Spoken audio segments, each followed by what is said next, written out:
Boa tarde, amigos. De volta para a segunda parte da aula da tarde, hoje, sábado, dia 12 de setembro de 2020, pelo CEPEP, professor Eric Brasil, disciplina Ética e Cidadania, também chamada Legislação e Ética Profissional. Turma Eletrotécnica 19, de Itapipoca, os melhores. Voltando, então, nossa aula, nosso diálogo, nosso debate, nossas discussões acaloradas, que o tema é bom, o tripé da disciplina, ética, moral, direito. Será que somos corruptos, senhores?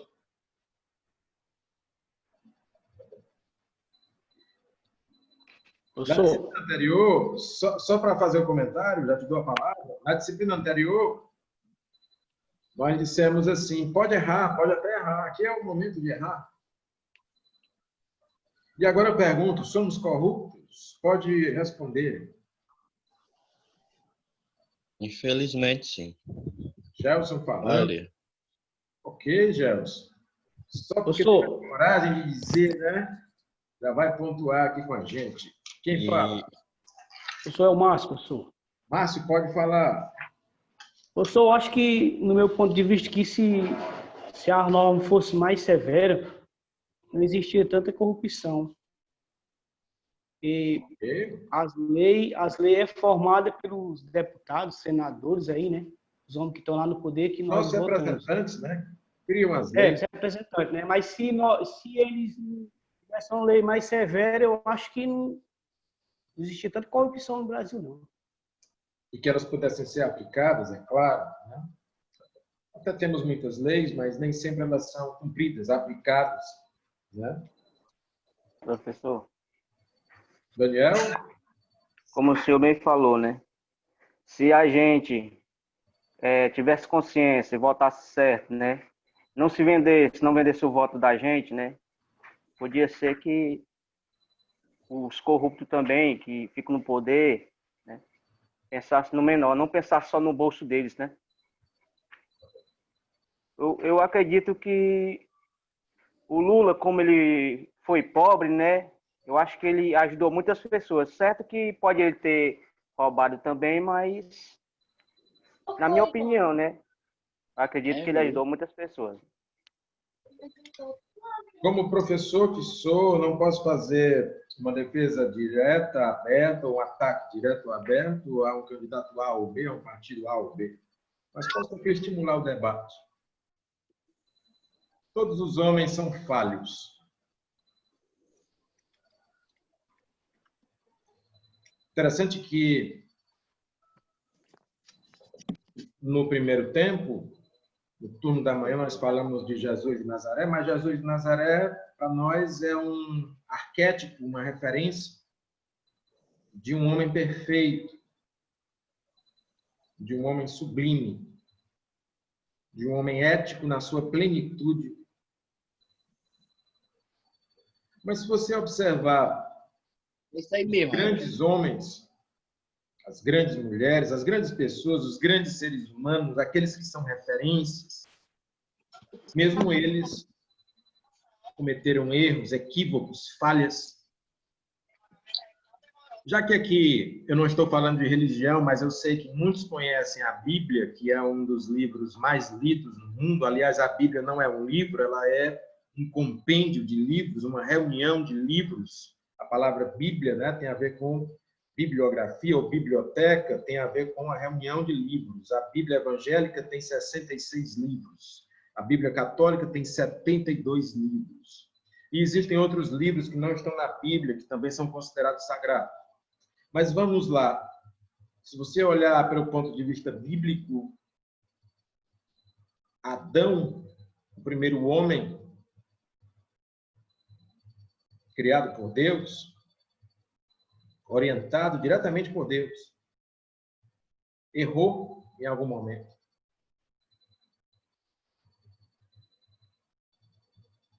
Caim, filho de Adão, errou mais ainda, porque matou o seu irmão Abel.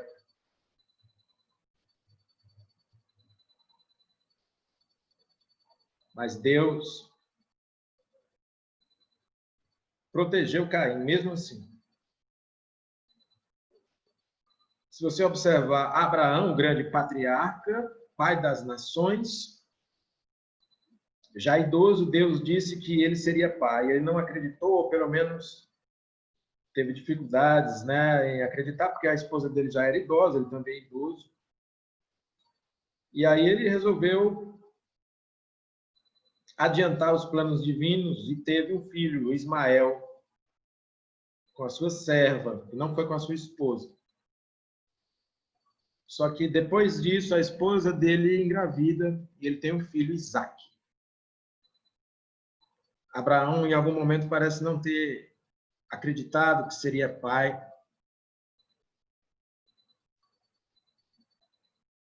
Não é assim?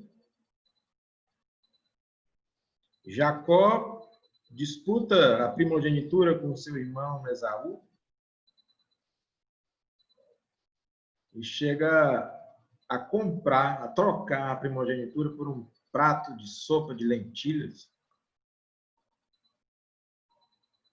E ainda engana o seu pai Isaque, que estava cego, se fingindo passar pelo seu irmão. Ainda assim, quem é Jacó? O próprio Deus chama Jacó de Israel. E ele é pai dos 12 filhos, que são os 12 nomes das tribos de Israel, dentre eles Judá, dentre eles José, Benjamim.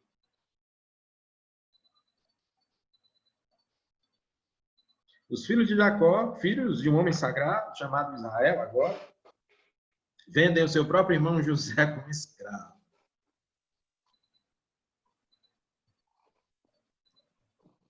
José pensa em vingança, depois ele consegue se conciliar com seus irmãos. Depois de muito tempo.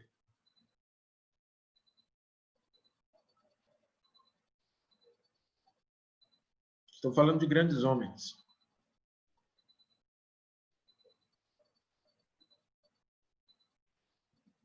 Sansão, um juiz poderoso, acaba sendo iludido e entrega seus segredos. Davi, o grande rei Davi, o maior dos reis dos hebreus, conduz um seu soldado leal para a morte e fica com a esposa do mesmo.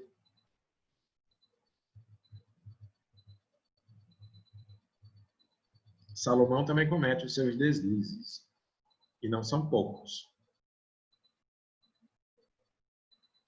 Paulo de Tarso, antigamente Saulo, persegue os cristãos e provoca a morte de Estevão, um homem bom. Pedro nega o Cristo 3 vezes.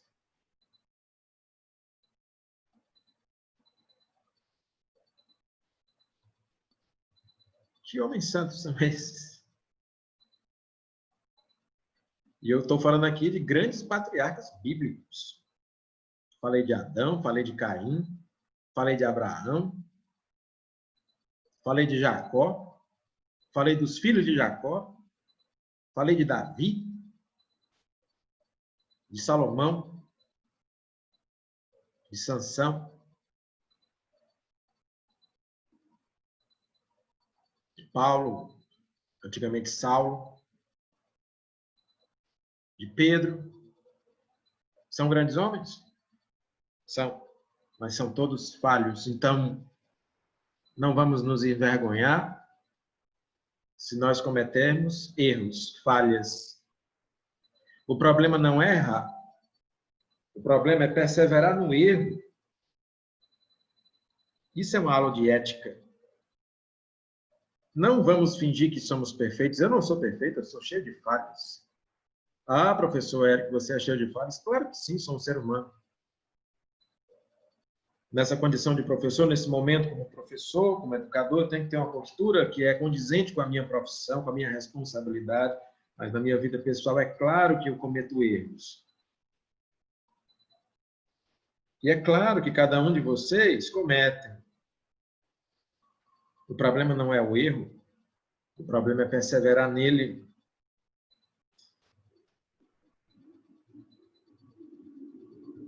Eu disse que Davi foi um grande rei, cometeu erros. Saul também foi um grande rei, cometeu erros, mas perseverou no erro. Meus amigos, Saulo, que depois se transformou no grande apóstolo Paulo, provocou a morte de pessoas. Mas ele se redimiu e de perseguidor se transformou no perseguido dos cristãos, entre os cristãos. Qual é a lição? A lição, meus amigos, é que nós podemos melhorar, nos regenerar, evoluir, progredir. Professor, pois é, que bom que podemos, porque até os homens santos puderam errar, puderam falhar. Nós também podemos. Mas não vamos errar e falhar deliberadamente, com más intenções. Vamos apenas ter a consciência da nossa imperfeição. E, a partir disso, buscar o aperfeiçoamento.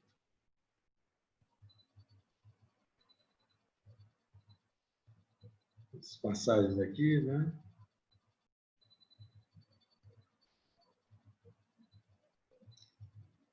O Gleison diz, as nossas leis não são rígidas. O Clóvis diz, a autora Elisa Lucinda, porque o Clóvis falou. Vamos aqui para... Galera, eu vou deixar um link aqui no grupo do Zap, muito legal, né? Tem a ver com a nossa aula. O nome do texto é Só de Sacanagem.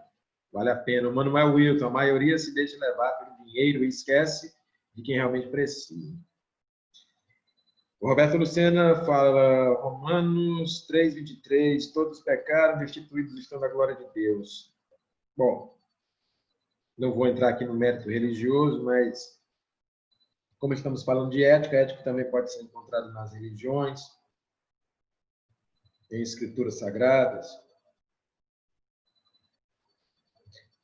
Mas é interessante observar. Não é o erro em si o problema. É perseverar, é permanecer, é não mudar. Professor, estamos vivendo tempos estranhos, onde eu tenho dificuldades em identificar o que é o bem e o que é o mal. Antigamente era tão fácil, professor, eu sabia quem era o bem e quem era o mal. Ó. Eu vou te contar uma historinha de quando eu era criança. Essa história é verdadeira. Eu não sei se alguém aqui já teve, mas eu... Quando criança, um brinquedo que eu queria muito, eu desejava muito esse brinquedo. Veja se você se lembra. Era o chamado Forte Apache. O que era o Forte Apache? Era um forte, uma fortaleza, né, feita de madeira, um brinquedo, que simulava um forte, uma fortificação. E aí tinham dois grupos de soldados, como se fossem dois exércitos, um azul e o outro vermelho. O exército azul, que eram os bonequinhos de plástico azuis, eram soldados. Soldados americanos, soldados estadunidenses, com aquela farda antiga, não é? Bem legais. Aí eles portavam armas e tudo. E eles é que ocupavam o forte, lá o Forte Apache.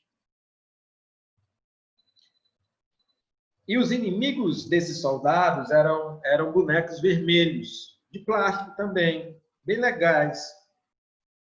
Mas eles não eram soldados comuns, eles eram índios Apache, lá da América do Norte. Os índios da América do Norte, os ocupantes originais da América do Norte, tem vários povos. Dentre esses povos tinham os Apache, né, considerados muito guerreiros. E aí eu ia brincar. Eu ganhei isso de presente, foi um dos melhores brinquedos da minha infância. Não sei se você já teve algum assim. Naquela época a gente não brincava só no tablet, nem no videogame, né? A gente brincava também coisas assim mais palpáveis. Eu montei o Forte Apache, madeira, posicionei os soldados azuis dentro do forte, porque eles estavam sendo atacados pelos inimigos, os índios Apache. Que inimigo terrível! Eu era menino, eu era criança. Para mim, os índios eram os maus. E aqueles soldados estadunidenses, americanos, eram os bons, o bem contra o mal. Só que muitos anos depois eu cresci, amadureci, e aí eu me dei conta da bobagem, da mentira e da inversão de valores. E me questionei. Quando eu era menino, eu dizia que aqueles soldados azuis eram bons. E eu dizia que os bonecos vermelhos eram ruins. Depois eu fui raciocinar e descobri que os índios Apache, eles eram povos originários da América do Norte. Eles moravam lá. Ali era a sua casa, era a sua terra. E quem chegou lá depois e invadiu aquelas terras e matou os seus filhos foram esses colonos. Imigrantes ingleses, depois os filhos deles, chamados americanos. E aí eu percebi que o verdadeiro vilão do Forte Apache não era o índio, eram os soldados. Curioso isso.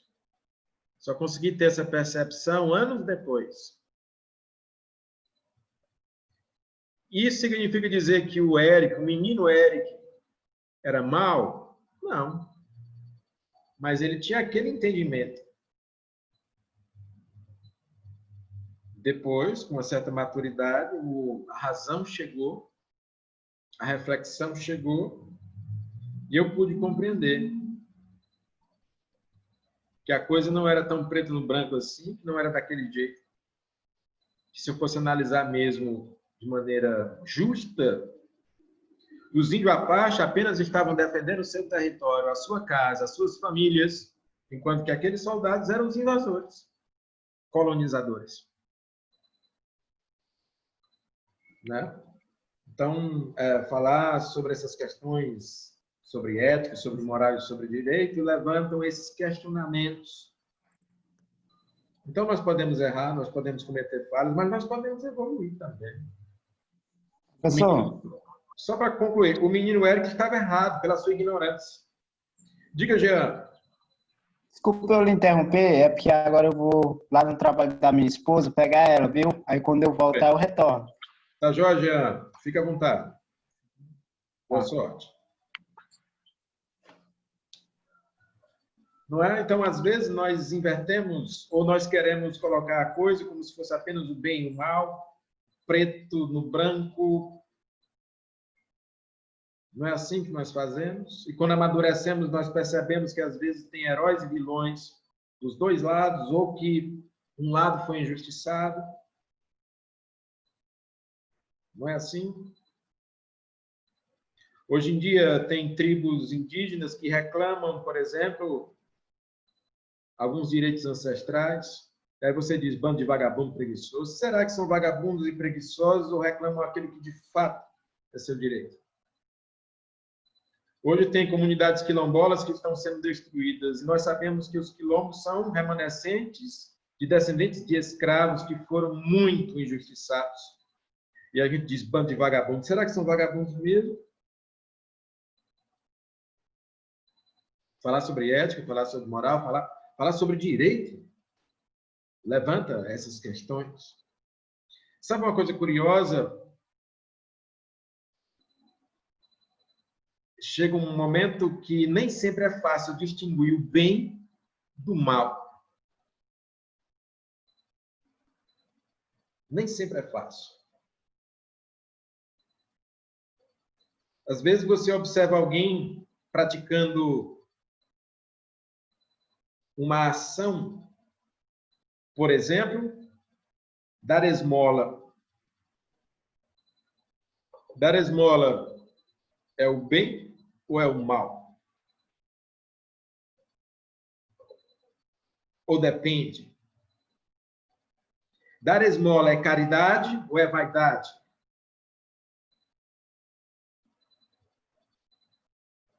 Parece que depende muito mais do nosso íntimo, não é?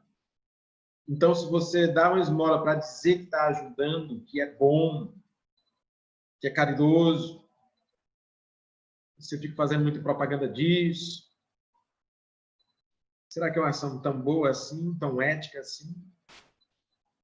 Mas se você ajuda o outro, não necessariamente com bens materiais ou com dinheiro, mas se você ajuda sem intenções vaidosas, não é assim a verdadeira caridade? Essa discussão toda é porque é importante para o nosso amadurecimento. É claro que você pode estimular, por exemplo, uma empresa vai fazer uma ação social e ela quer o seu nome, a sua marca divulgada, e é claro que você vai fazer essa ação social, mas no fundo, nem sempre é caridade, é apenas marketing, publicidade. Claro que alguém pode ser ajudado nesse processo. Mas o trabalho anônimo, às vezes, de uma pessoa que pouco aparece, pode significar uma caridade muito maior.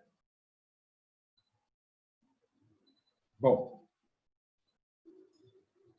professor, como é que eu sei distinguir o bem e o mal? Porque está difícil. Papai disse que o bem era uma coisa e hoje a televisão diz que é outra. A mamãe disse que o bem era uma coisa, a internet diz que é outra. Como é que eu vou educar meus filhos, professor, desse jeito? Perdi a referência, perdi a noção. O mundo está tão competitivo que quem é bom demais é considerado bobo, fraco. Mas também, se eu for arrogante demais, as pessoas vão me temer e podem me descartar do ambiente. Que tipo de postura eu tenho que ter, então? Ora, vamos aqui a um compartilhamento de tela.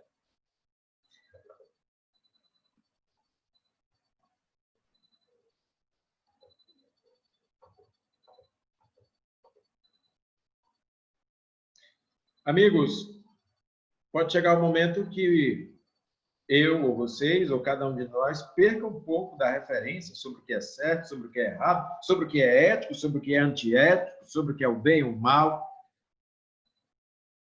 E quando isso acontecer, procure observar grandes nomes. Quando eu digo grandes nomes, eu falo de nomes de pessoas que influenciam positivamente grandes grupos, grandes nações, ou que deixaram um grande exemplo. Aqui estão citados referências da ética, alguns nomes, existem muitos mais. Aqui eu citei Jesus, Moisés, Sócrates, Platão, Buda, Maomé, Gandhi, Nelson Mandela e a garota anônima da Armênia. Existem outros nomes importantes, como Francisco de Assis, Paulo de Tarso, Pedro o Apóstolo. Sim. Homens e mulheres de várias épocas, de várias nações, em todas as nações, em todos os países, em todas as épocas, sempre existiu um homem ou mulher, um ser humano, uma pessoa que deixou algum tipo de legado que tem a ver com ética. Essas pessoas eu chamo de arquétipos ou referências da ética. Então, quando alguma coisa ficar muito turva e você não conseguir enxergar a verdade, ou bem, ou mal, ou identificar, você pode se espelhar num exemplo, numa referência. Professor, eu não sei se isso é certo ou errado, se é bom ou é mal. Não sabe? O que é que Jesus diria sobre isso?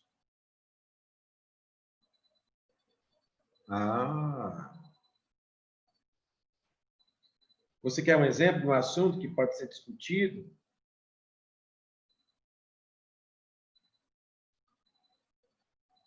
Pena de morte.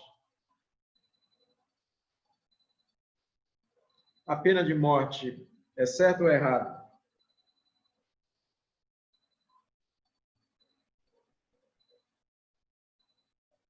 Professor, não sei. O mundo está tão violento que eu acho que deveria ter. Você acha? Tem países que têm. Na China tem pena de morte. E lá é bem severa. A pena de morte na China é o fuzilamento. E o governo chinês, ele não quer gastar nem com a bala que mata o indivíduo. A conta da bala, da munição, chega para a família do morto. Então, se você tem um primo, um irmão, um parente que foi condenado à pena de morte lá na China, o Estado chinês, o governo chinês, mata, tira a vida dele, aplica a pena de morte e manda a conta para você, parente vivo. Porque diz, eu não quero gastar nem com a munição para tirar a vida desse indivíduo. Lá é assim. Por que não tem pena de morte no Brasil? Porque no Brasil a Constituição Federal proíbe a pena de morte. Se você ler a Constituição Federal, você vai observar que o direito supremo defendido pela Constituição é a vida. Então não existe pena de morte. Professor, tem alguma exceção? Tem. Até mesmo a Constituição Federal da República Federativa do Brasil, de 1988, tem uma exceção. Legalmente, o Estado brasileiro pode tirar a vida de um cidadão? Pode. Qual é o caso? No caso do traidor da pátria, se o Brasil estiver em guerra declarada com a nação estrangeira, e aquela pessoa, por exemplo, entregar os segredos brasileiros para o inimigo, destruir a nossa nação, ele pode ser condenado à morte por fuzilamento. É a única exceção. De todo o resto, a pena de morte é proibida no Brasil. E aí eu pergunto, o que é que um grande mestre falaria sobre a pena de morte? Se você perguntasse a Jesus, Senhor, mestre, é certo ou errado? O que é que ele diria? Ele já deu a resposta. Não deu? Ele condenou a mulher adúltera à morte. E ali era pena de morte. Os hebreus tinham pena de morte. Apedrejamento. Jesus, então, deu a sua opinião. O próprio Cristo foi vítima, né? Ele é contra a pena de morte e foi vítima da pena de morte. Ele foi condenado à crucificação, que era a penalidade para os piores malfeitores da sua época. Ele foi vítima da pena de morte. Ele condenou a pena de morte. E se você fosse perguntar a ele, ele diria o quê? Então, são espelhos, são referências sobre a ética. Não sei o que fazer, não sei o que é certo e errado, não sabe. Vide Jesus. Mas, professor, eu não gosto muito de Jesus, não conheço muito de Jesus, porque eu não sou cristão. Tudo bem, tem pessoas não cristãs, eu já tive vários alunos não cristãos. Você pode se espelhar em outros nomes, Moisés, por exemplo. Mas Moisés é a mesma coisa? Não. Não. Os judeus seguem Moisés, mas não necessariamente seguem Jesus. Alguns judeus seguem Jesus, não todos. O que Moisés diria, por exemplo, numa situação de injustiça. Professor, eu não gosto muito desses nomes que lembram religião, religiosidade, espiritualidade. Eu gosto mesmo é da filosofia. Então, você pode falar de Sócrates. Então, você pode falar de Platão. Sócrates tem uma história de vida muito parecida com a de Jesus. Ele também foi condenado injustamente à morte. E ele também era um grande mestre do seu tempo. Só que ele era um mestre na Grécia. E Platão era discípulo de Sócrates. Falou sobre ética, falou. E falou sobre a pirâmide de Platão. Ele disse que o ser humano pode ser dividido em 3 partes principais, em 3 tipos principais. O ser humano visceral, o ser humano emocional e o ser humano racional. Para Platão, tem pessoas que são viscerais, são ligadas só nos sentidos físicos. Por exemplo, tem gente que diz assim, não gosto de trabalhar, não. Não gosto de estudar, não. Trabalho porque é o jeito, tem que viver, tem que sobreviver, tem que pagar as contas, mas no final de semana eu vou tomar aquela cajuína gelada, aquela cervejinha gelada. Trabalho para isso. Esse é o visceral. E o emocional, se liga nas emoções, tem empatia com o ser humano. E o racional, toma decisões, muitas vezes, decisões duras. Pautado não só no que ele sente, mas no que ele sabe ser o correto para aquele momento. Professor, eu não gosto de nenhum desses, não. Prefiro Buda, porque eu sou budista. Então, eu me ligo num cara chamado Siddhartha Gautama, o Buda. No Oriente, na Ásia, no Japão, na Coreia, em partes da China e da Índia, o budismo é a doutrina principal. Eles não sabem o que é cristianismo. Posso me ligar em Buda? Em vez de estudar a Bíblia, eu posso estudar o Sutra de Lótus? Pode. O Sutra de Lótus fala sobre o bem, sobre as virtudes, sobre a revolução humana, sobre a reforma interior. Professor, eu sou muçulmano, acredito em Maomé, Mohammed, o profeta. Posso? Claro que pode. Você já leu o Alcorão, por acaso? Já observou o quão parecido com a Bíblia ele é? Eu mesmo tenho uma cópia em português do Alcorão. O Alcorão fala de um Deus único. O Alcorão diz que o primeiro homem se chamava Adão. O Alcorão fala de um patriarca chamado Abraão.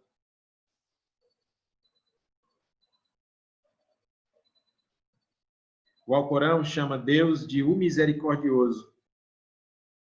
Alá, o misericordioso.